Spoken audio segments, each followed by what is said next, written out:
არა მხოლოდ ეს ძალიან მაგარი სიტყვა უნდა გასწავლოთ, არამედ უნდა გასწავლოთ ამერიკულ ინგლისურში ძალიან გავრცელებული კითხვის წესი. მოკლედ, ეს სიტყვა ბრიტანულ ინგლისურში წარმოითქმის როგორც lucrative და ნიშნავს მომგებიანს ნებისმიერ კონტექსტში, მაგალითად ბიზნესში.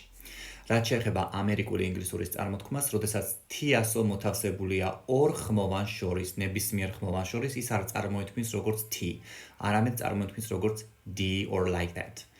Lucrative ნიშნავს მომგებიანს. ნახოთ როგორ არის გამოყენებული მაგალითში. The merger proved to be very lucrative for both companies. შერწყმა, გაერთიანება, merger არის შერწყმა, შეერთება, გაერთიანება. აღმოჩნდა ორივე კომპანიისთვის ძალიან მომგებიანი. დავიმახსოვროთ სიტყვა lucrative in British English and in American English it sounds like lucrative ნიშნავს ქართულად მომგებიანს.